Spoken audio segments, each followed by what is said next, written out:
other shows we have for you to enjoy at myclassicradio.net. The Avengers was most certainly not a household name in South Africa prior to the radio series. With no national television service until 1976, the mechanism simply was not present in the country to show television programs to mass audiences.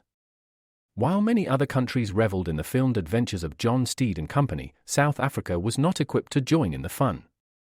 The series took Britain by storm and made a major impression in the American markets, being that greatest of rarities, a British series given a network transmission slot. However, as a filmed series, rather than a videotaped one, The Avengers was able to gain a modicum of exposure in South Africa through film rentals. Come and listen at myclassicradio.net.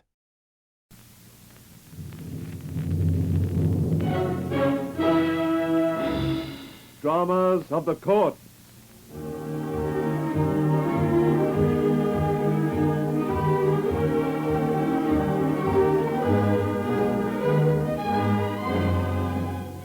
We present the dramatic story of our court, where daily the unbiased administration of justice is dealt to rich and poor alike.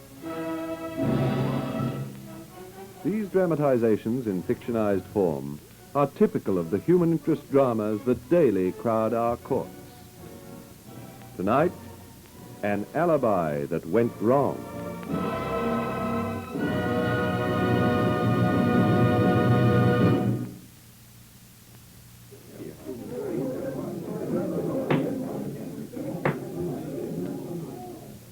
Gentlemen of the jury, the administration of good government is based upon a sound judicial system. In considering the case before you, weigh carefully all the evidence and be convinced beyond all reasonable doubt of the guilt or innocence of the accused before delivering your verdict. The People versus Charles Wilmore. The jury's been out a couple of hours now, and Charlie is not looking as happy about it as he might. There's no question of acquittal. It's just a matter of whether their verdict's going to be manslaughter or murder. What they decide is going to make a big difference to Charlie, of course, but not to me. Whichever way it goes, Charlie's going to be out of circulation for a long, long time. And that's all that counts as far as I'm concerned. You see, I'm the cop who put him in the dock. My part of the job's just about over now. So I can afford to relax and think back. Piecing the story together, it all began one evening about a year ago in the Kit Kat Club, where Charlie was having a quiet drink. Well, having a drink anyway. The Kit Kat was a cabaret of sorts, which meant it had a floor show of sorts. Usually Charlie wasn't what you'd call an avid fan of the terpsichorean art, but this night it was different. And as soon as the music was over,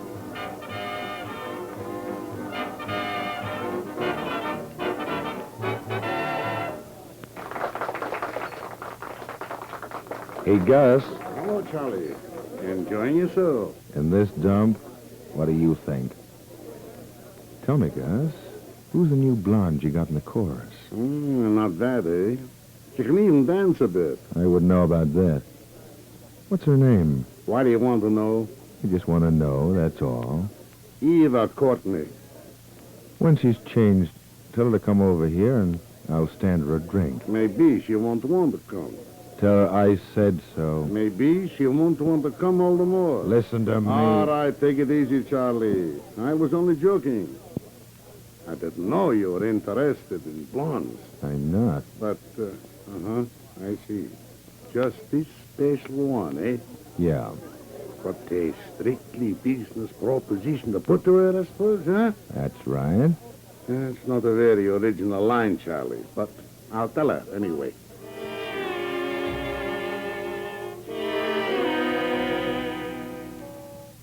maybe it wasn't a very original line. But in Charlie's case, it happened to be true. as Eva Courtney found out a few minutes later. Is this on the level, Mr. Wilmore? Strictly, Miss Courtney. What's made you pick on me? Well, I'm a pretty good judge of character. I knew you were the right one the moment I spotted you. You're intelligent. Thanks. You know your way around, and you can keep your mouth shut. You've had to battle quite a bit, and you're not likely to turn down a soft cup when it's served up to you. You must have been reading my letters. Let's just run through the whole thing once more, shall we? Haven't you got it clear yet? Well, I want to be sure. I move into this high-class apartment you're talking about. Right. You pay the rent and give me an allowance of $50 a week. Right. And once in a while, on due notice, you drop in for an hour to pass the time of day. Right. And we just sit and play double patience while you're there? Personally, I prefer gin rummy. Oh, we could read a couple of good books. And no other strings attached? No other strings. Frankly, Miss Courtney, I'm not the romantic kind. In my line of business, I can't afford to be. Just what is your line of business, Mr. Wilmore? You're smart enough to find out sooner or later, so you might as well know now. Did you read the papers this morning? Yeah. Did you read about the safe-breaking job at the Producers Cooperative Warehouse?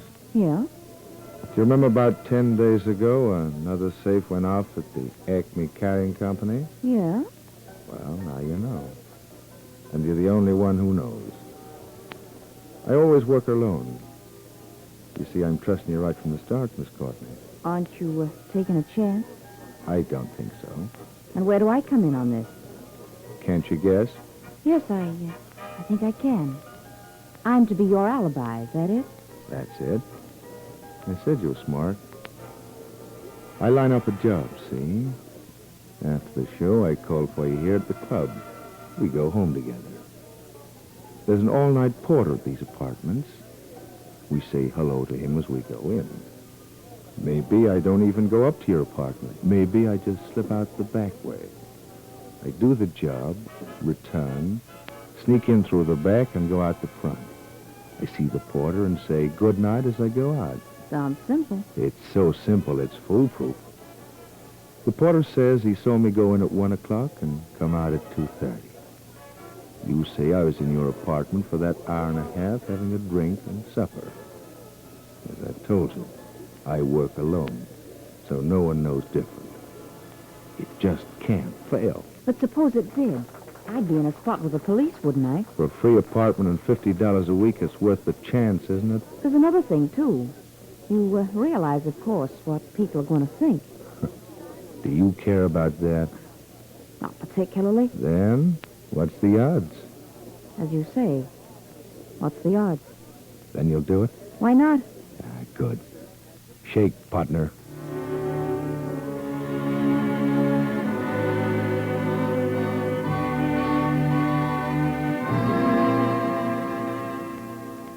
Of course, it didn't take us long to guess the setup. Every time a safe went off, we made a routine check. But Charlie was always in the clear. Last night, Lieutenant? Why, I was visiting a dame I know. She's a dancer at the Kit Kat Club. Now and then I pick her up after the show and we go home to her apartment for a bite of supper. Oh, strictly on the level, you understand. I wouldn't want you to get the wrong idea about her. We're just good friends. If you want to check her name... I know. Eva Courtney. Just friends, eh? I suppose that's why you pay the rent. Oh, well, you see, she doesn't earn much money. And on account of her father and minor old college chum... Did they both share the same salary? Hey, listen, you... All right. Well, it's a good line you've got onto, Charlie. But don't overwork it. It might backfire on you one of these days. I don't know what you're talking about. Think it over. So long, Charlie. So long.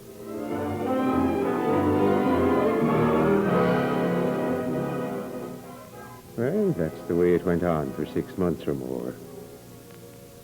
We were morally certain what the setup was, but we couldn't prove a thing.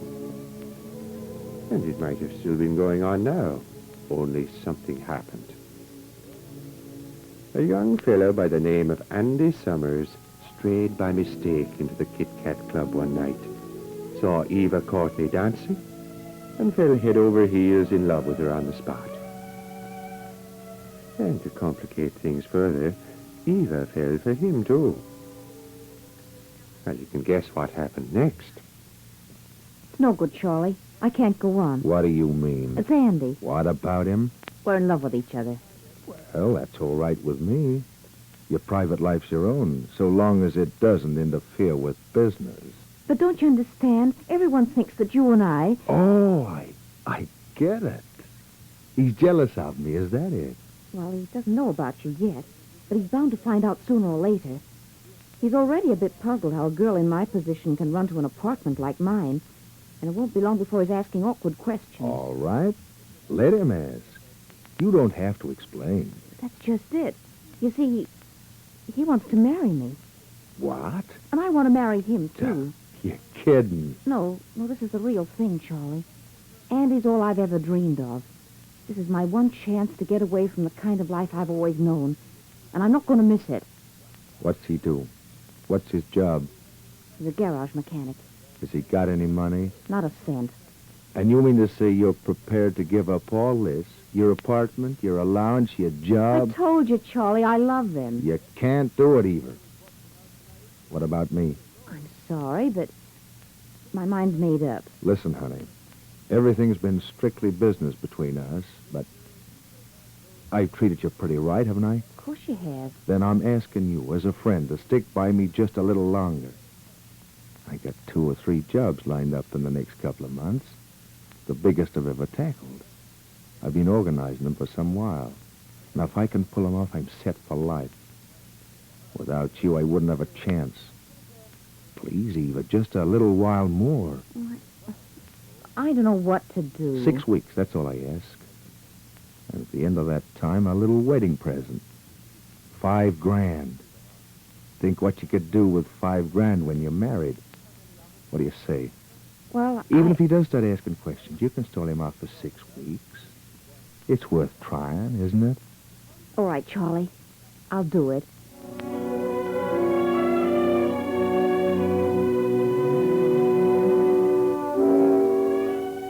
With so much at stake, you can bet Eva did a pretty neat job of stalling. It must have been rather like sitting on the edge of a volcano. But as the days turned into weeks, she began to kid herself everything was going to be all right. And it almost was, too. Charlie had pulled 2 of his jobs, and there was only one to go. And then one night late, he turned up at the club and called Eva over.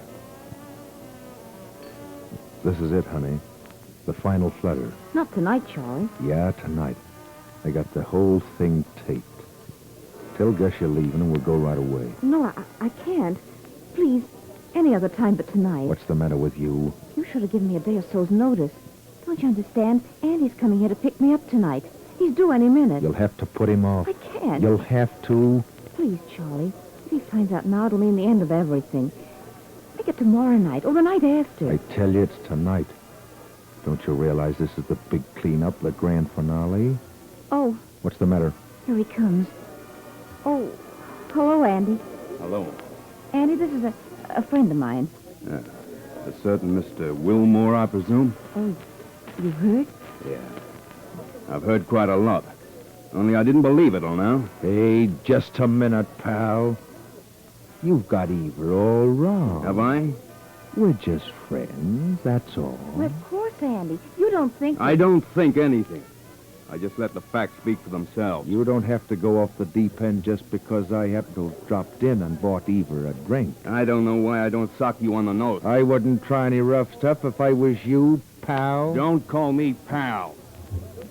Eva, I'm going home now. You coming? Well, Eva's staying here with me. Please try to understand, Andy. I understand, all right. Good night. And goodbye. Andy! Let him go, honey. He'll be all right in the morning.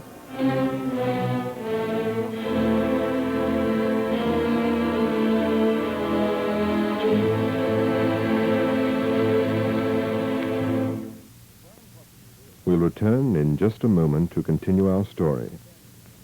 But first, a word from our announcer. We resume our story, An Alibi That Went Wrong.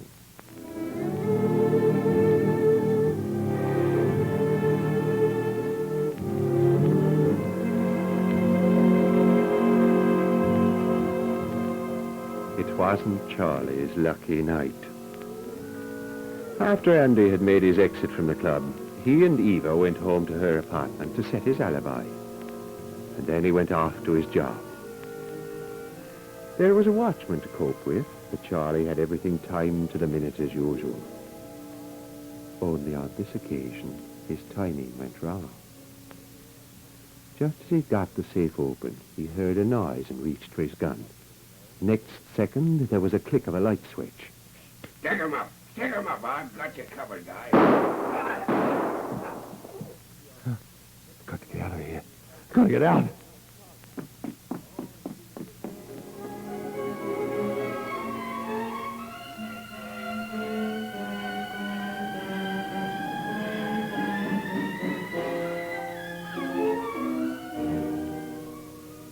The old man was dead when we got there. Now, safe breaking's one thing, and murder's another. We'd suspected Charlie of earlier jobs, but we'd never been able to prove anything. This time, it was different. You think it was Charlie Wilmore, Lieutenant? I'm certain of it. Well, I sent out a general alarm. He shouldn't be hard to pick up. Yes, I suppose you'd better. No, wait. Charlie's too shrewd to try to run for it. He'll be there when we want him. With his alibi, I'll bet. Yes, that's the whole point. We'd be wasting our time trying to take him in. We've got to break that alibi of his first, or we haven't got a chance. That's not going to be easy. No, but it's got to be done. You take charge here. I'll see you back at the station later, perhaps. Where you going, Lieutenant? To have a talk with a woman named Eva Courtney. You'll get nothing out of her. Maybe not, but there's no rule against trying.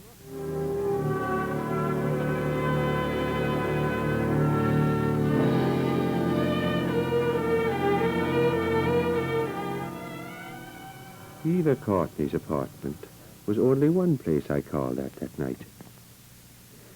By the time I'd finished, it was 8 o'clock next morning.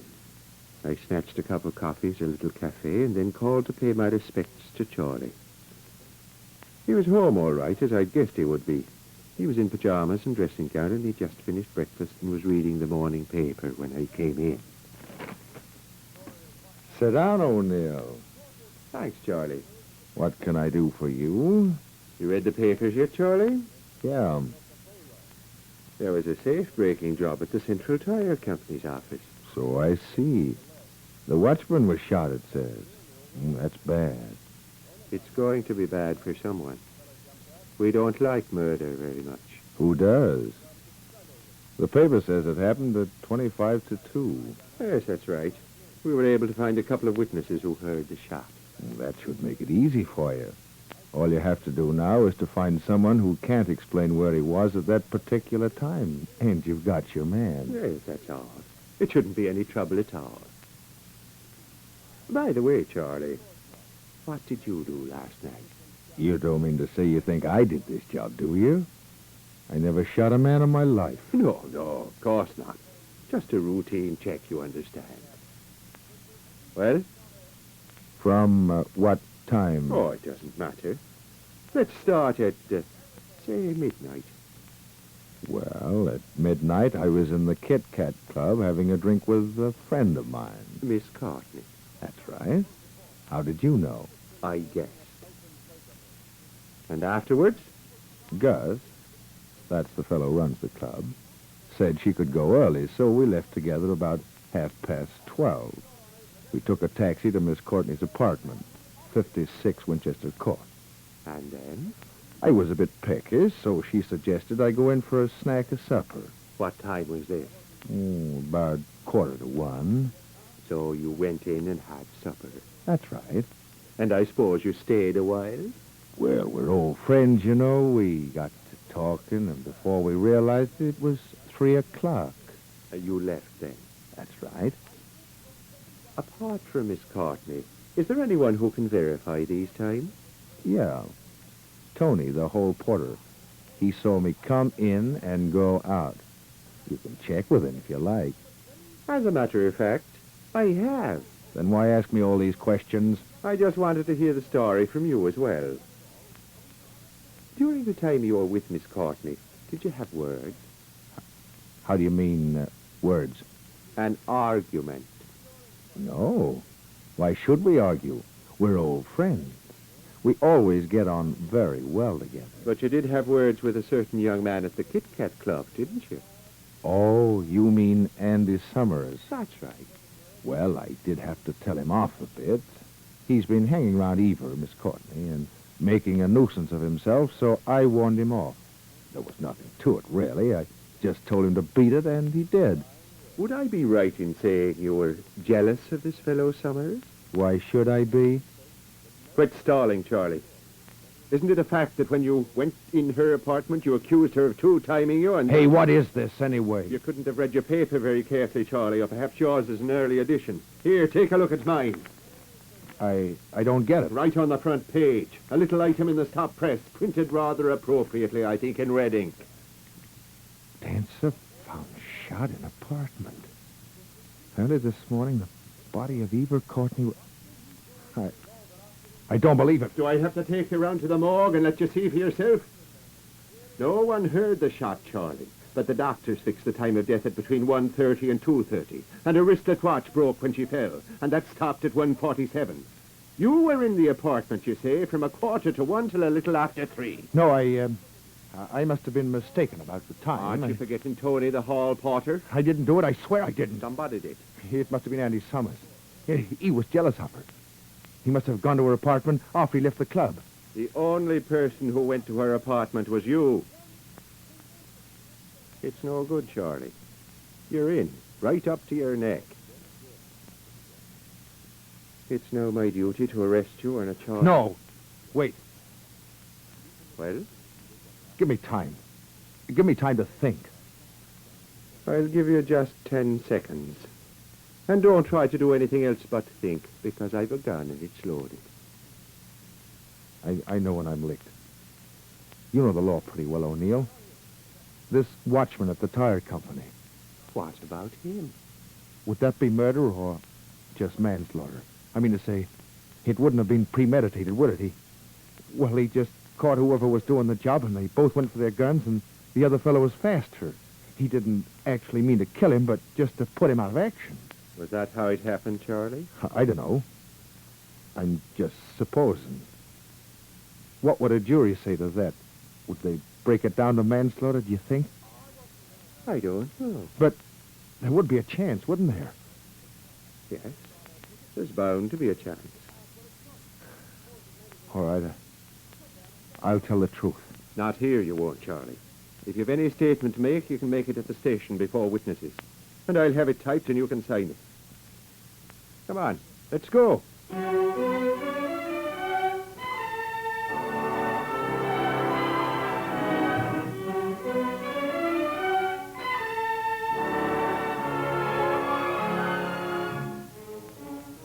At the station, Charlie spilled the whole works. His meeting with Eva Courtney, his proposition, her acceptance. He listed every job he'd done on the cover of her Alibi. And he told us all about the previous night's affair in the tire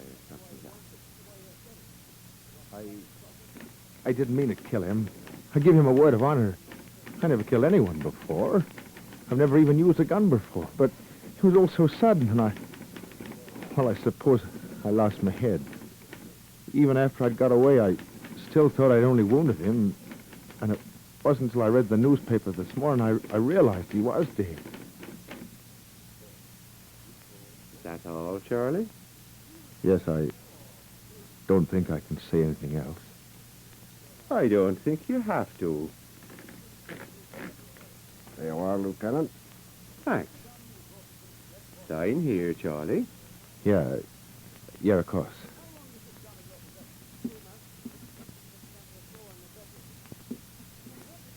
There. Good. do believe I wasn't in Eva Courtney's apartment at any time last night, don't you? Of course I believe you. Then what about this fellow Summers? What about him? Well, it must have been him. They'd had a quarrel, you see. It couldn't have been anyone else. Aren't you going to arrest him? That won't be necessary. You mean you got him already? No, I mean there's nothing he could be charged with. I don't get it. There was no shooting in Eva Courtney's apartment last night, Charlie. She's as alive as you and I are. Yeah, but they're reporting the paper only. Ah, that's the beauty of having friends among the gentlemen of the press. Only one copy of the Clarion carried that stop press item. By special request, it was set up and printed for me.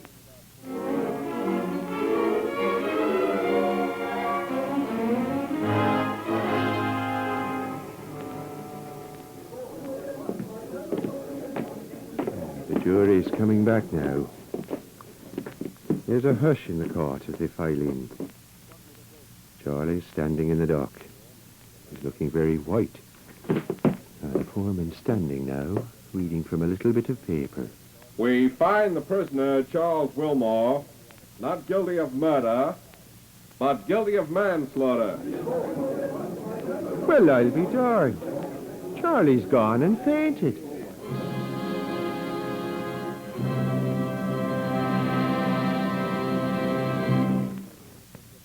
In a moment, I'll return with further news of these real-life dramas of the courts. But first, your announcer.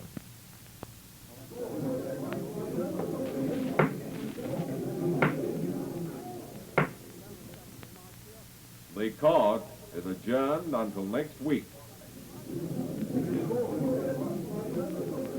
Be listening next week, same time, same station, when we present another real-life story in Dramas of the Court.